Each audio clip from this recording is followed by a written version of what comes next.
I am RIDZUAN from Group 9. Today I will present about the introduction of our research. First of all, in this research, we study about minimum wage policy and manufacturing sector in Malaysia. Our main topic is the effect of minimum wage policy to manufacturing sector in Malaysia. So, in doing this research, the main objective for us is to identify the minimum wage policy and its impacts. And in addition, we also describe the various policies for the manufacturing sector that are different. Other than that, we also discuss the relationship between the minimum wage policy and the manufacturing sector is also one of the aim of our study. So, for the meaning of the minimum wage policy, minimum wage are described as the minimum payment for a job carried out over a period which cannot be restricted by a collective contract or an individual contract, for which an employer is expected to pay wage. So the main purpose of minimum wage policy is to help to protect the workers from different sectors against unnecessary payment from the company that work in. This can be said that the lower pay of workers salary that they supposed to earn from their work which have done. So minimum wage policy also aim to overcome poverty and minimize inequality among men and women by enforcing the right to fair pay for work of equal value.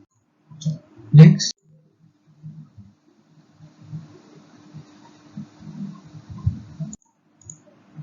the minimum wage policy in Malaysia implemented from July 1, 2013 and extended entirely to all business on January 1, 2014.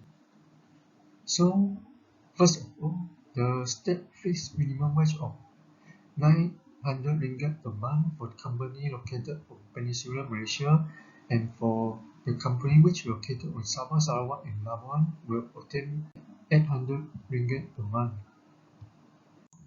After that, the minimum wage of Malaysia has been increased to 1,200 per month in years 2013 from minimum wage of RM to 1,100 per month in 2019 by the increasing of 100 per month.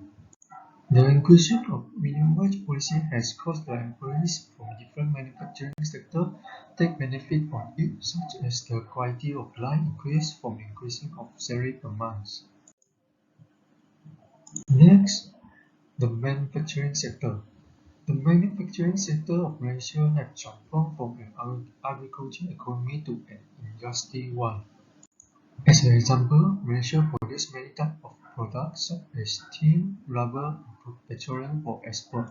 Besides, the minimum wage policy can bring advantages and also disadvantages to the workers and the manufacturing sector. This can be said because of the fact of implementation of minimum wage policy not only can increase the salary of employees per month, but also will cause employment among the workers.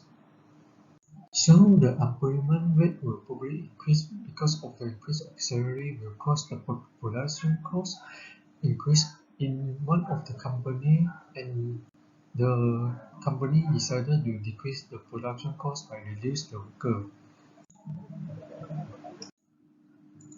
For the objective part, our research have three main objectives, which is to identify the minimum wage and its impact, to identify the difference of different minimum wage policy to manufacturing sector, and to identify the relationship between minimum wage policy to manufacturing sector. Greetings to my lecturer. My name is Koptiki. My key number is 271617. Today I'm gonna present my part in our assignment, which is the minimum wage policy in Malaysia from year 2013 to year 2020. In Malaysia, the minimum wage policy is the monthly minimum salary that applies to everyone, excluding the domestic servants and apprentices. The first minimum wage policy of Malaysia was introduced in October 2010, which is announced to ensure the economy in Malaysia can be transformed from middle income to a high income economy. The main purpose of the minimum wage is aimed to protect the workers from a devilishly amount of low wages. It helps to ensure that every people can receive an equitable return. The increasing of minimum wage is to help the workers can cope with high cost of living of the Malaysia. Minimum wage is also a protection needed for the labor, and it can help to reduce the problem of inequality in the society. But the increasing of the minimum wages also can bring disadvantages to the economic system. Next slide. This figure has shown the minimum wages of Malaysia between the years 2013 and year 2020 at 8 years intervals. As we see, for year 2013 to 2015, the minimum wages of Malaysia per month is maintained at the same amount, which is 900 ringgit Malaysia. After that, there is an increase of minimum wages at year 2016, which is from 900 ringgit Malaysia to a 1000 ringgit of ringgit Malaysia. It's maintained at 1000 ringgit Malaysia from year 2016 until year 2018. Next, for year 2019, the minimum wage of Malaysia has increased again, which is from 1000 ringgit to 1100 ringgit, and increased again from 1100 ringgit to 1200 ringgit at year 2020. As an overall, the trend of minimum wages of Malaysia has grown steadily from year 2013 to year 2020. The next slide is the advantage of rising minimum wage policy. In general, the minimum wage policy aims to eliminate the exploitation of labor so the labor force of a country does not below the poverty line. As commodity price is rising day by day, the minimum wage should be raised also. When the minimum wage goes up, the local economy can get many benefits. With a rise of wage, it can make the workers afford more and better groceries, so it can encourage more people to buy more and consume more to accomplish the aim of driving the growth of local economy. A higher minimum wage can make the flourish of local economy and then starting a positive cycle of increased productivity, job growth, and a greater demand for goods and services. Another advantage of increasing the minimum wage policy is it can be a workforce motivation. When employees get more wages, they can enjoy better physical and mental health. When they are physically and mentally healthy, they will become more motivated, and then they will improve their skills on their work. Rising the minimum wage also can reduce labor market turnover. This is because the higher minimum wage is a great motivation to maintain employees to keep their jobs. The next slide. Nevertheless, the rising of minimum wage policy also brings disadvantages to the economic system. Why the rising of minimum wage will bring disadvantages to the economic system? According to the supply and demand model, the increasing of minimum wage will decrease the employment and cause the problem of unemployment. This is because the increasing of minimum wages will cause the company to demand less labor force to decrease the wage cost. While at the same time, the higher wages will encourage more workers to provide more labor force, and then the excessive amount of labor force will lead to the unbalancing labor market and then cause the problem of unemployment. Another disadvantage of increasing the minimum wages is may cause the firm become uncompetitive when compared to another firms.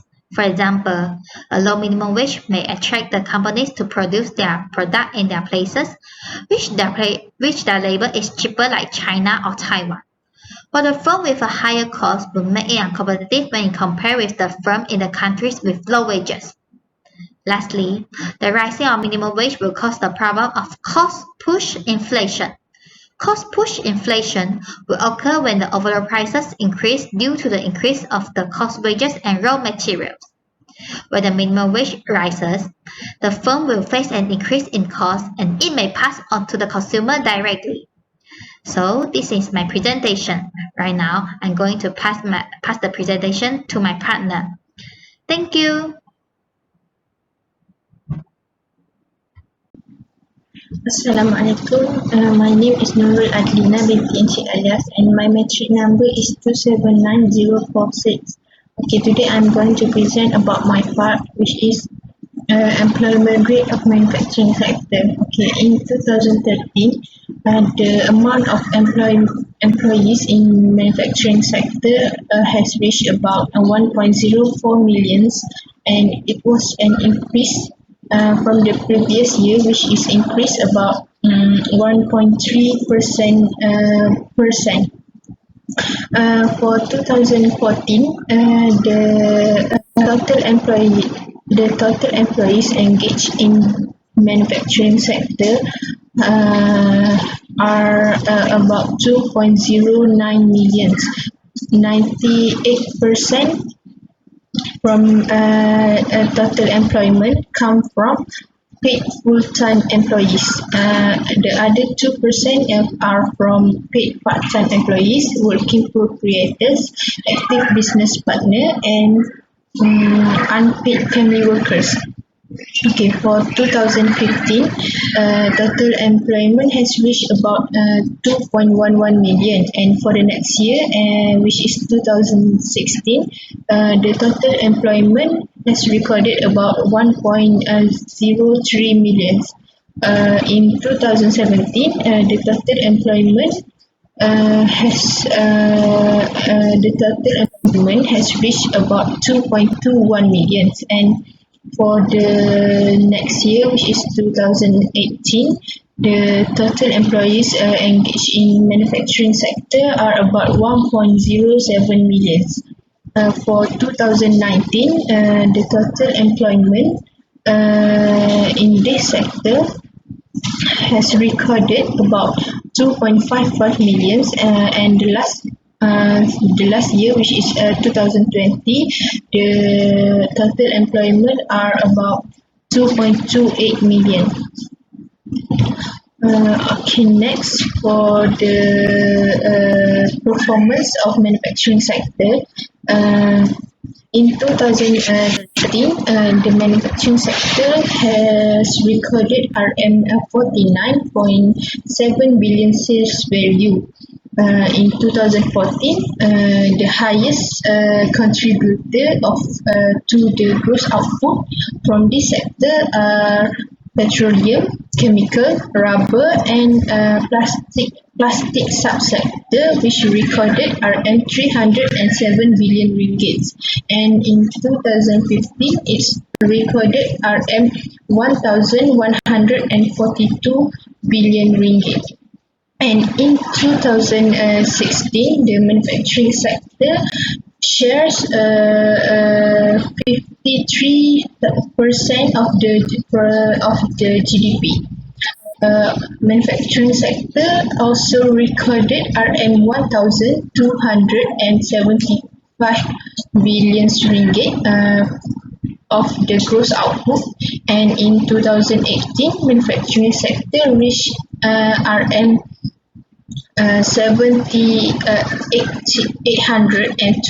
824.8 billion ringgit. For the next year, which is 2019, manufacturing sector has reached RM 74.9 billion by October 2019, and RM 115.2 billion in January 2020. Okay, last, the impact of manufacturing sector. The impact of manufacturing sector is increased gross domestic product and economic growth.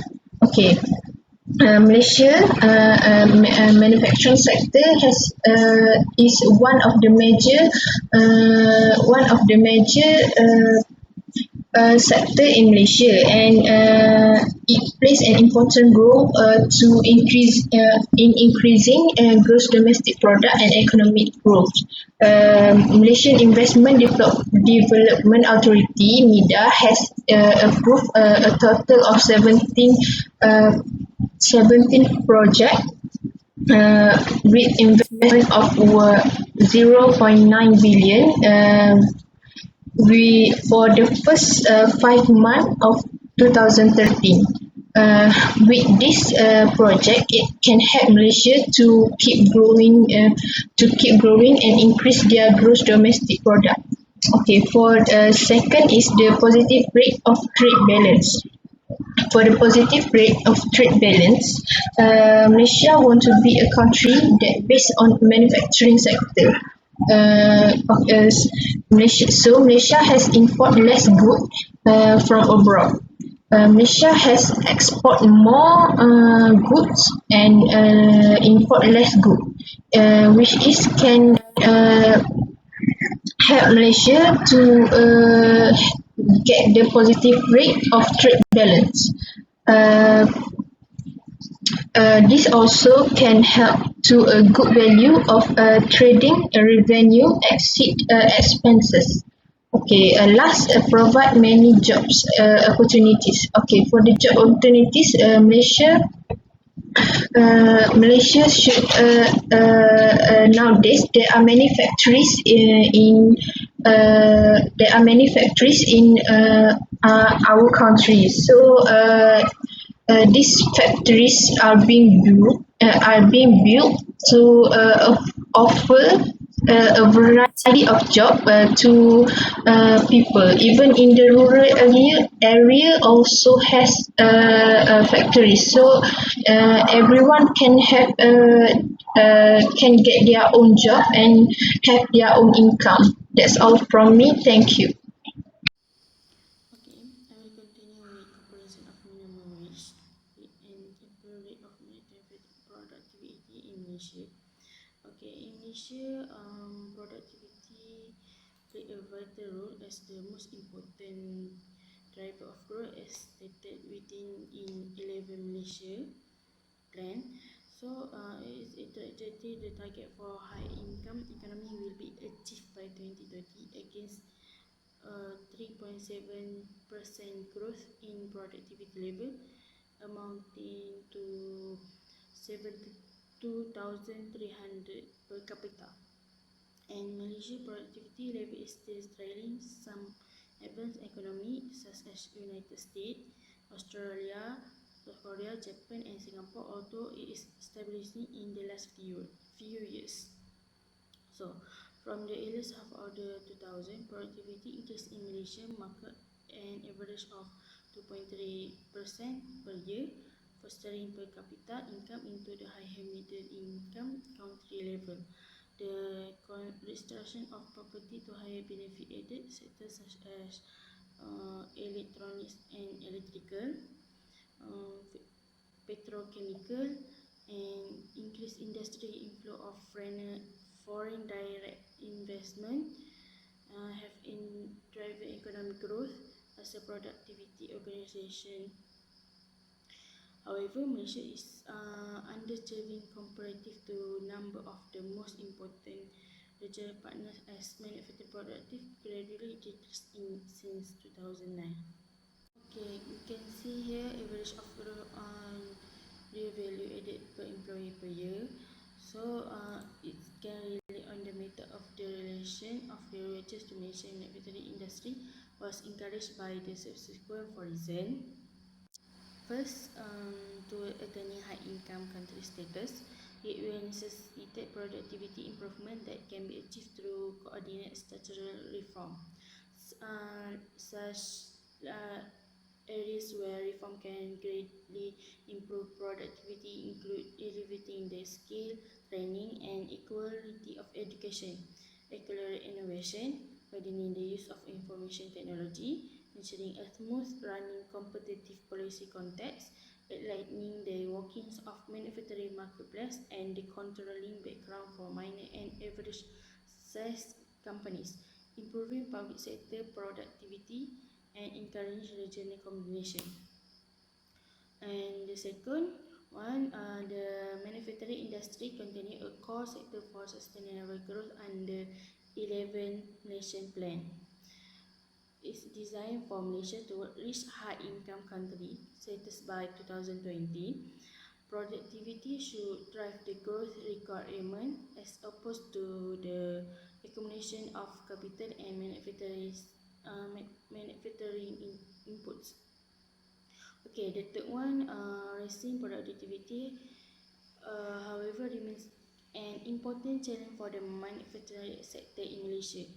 The government aspires to increase productivity in manufacturing under the 11 Malaysian Plan through encourage industry to elevate their value chain to high value added product. The for this, uh, more knowledge and skill intensive activity in 20 compliance with international standard quality improvement and high technology. Okay, the last one, we can see Malaysia has relatively lower average monthly earning per employee in comparison to other ASEAN countries.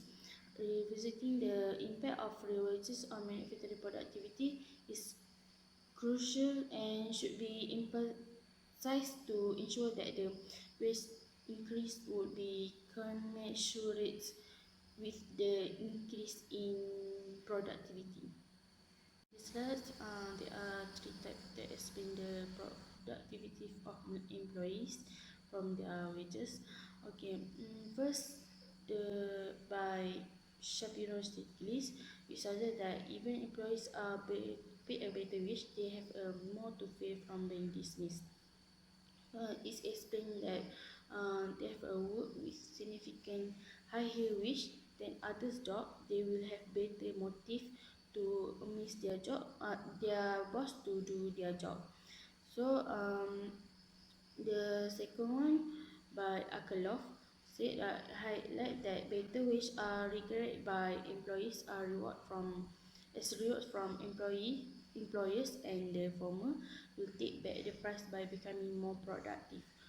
Because when they believe employees believe when they do their work, they will get more wages from their boss.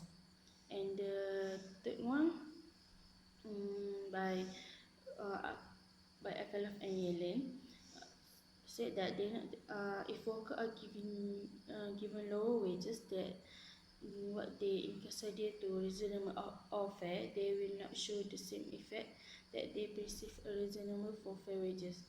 So it can say that employees want to do job um, fair with their wages.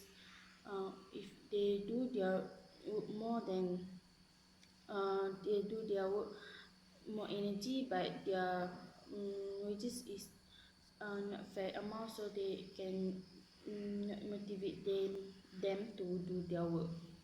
This slide we can see reduced gap in income between different economic sector groups between manufacturers export and high-tech export. Okay, the share of manufacturing in the gross domestic product of Malaysia grew from 8.6% in 1960 to 32.2% in 2005, while the share of manufacturing product in the overall 22 market increased from about 2005% in the early 1980s to about 80% today.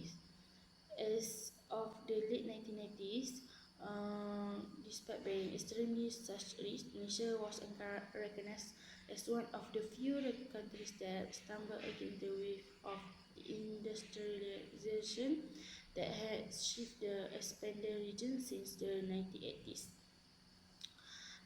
Its success in raising its export is especially remarkable.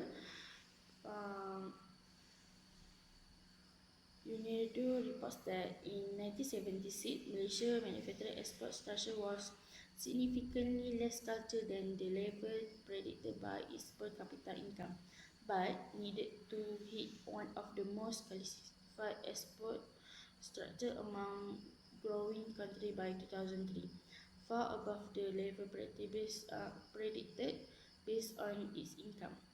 So, UNIDO tests the intensity for a sophistication of produce export against the average per capita average of all high quality exporting countries. The weight used are the export intensity of each country markets. As we know by the World Bank, Malaysia ranks third in the World Association table of high-tech exported, with 40% of its manufacturing export being high-tech goods. From the conclusion part, we can conclude that the launch of minimum wage policy had affected the various sectors, especially the manufacturing sector. So can see one of the impact of the minimum wage policy is the economy can be strengthened by minimum wage policy, but employment can also be induced. Next, the rise of minimum wage in Malaysia will eliminating labor abuse and ensuring that the country labor force does not fall below the poverty line. This can be said that the rise in minimum wage allows each person's income to increase, and buying goods from them will therefore increase. The higher demand for buying a product will increase the profit received by a business and boost the economy in the foreign country. Other than that, the unemployment is induced by the downside of minimum wage increase and the company to be unable to afford her employer's salary and decided to decrease the job for the purpose of lowering the cost of production. Thus, the rate of unemployment will be increased. And finally, the minimum wage policy can reduce the income disparity between various sectors of the economy. And the minimum wage policy in Malaysia brings benefit to the manufacturing sector, especially among employees. That's all. Thank you.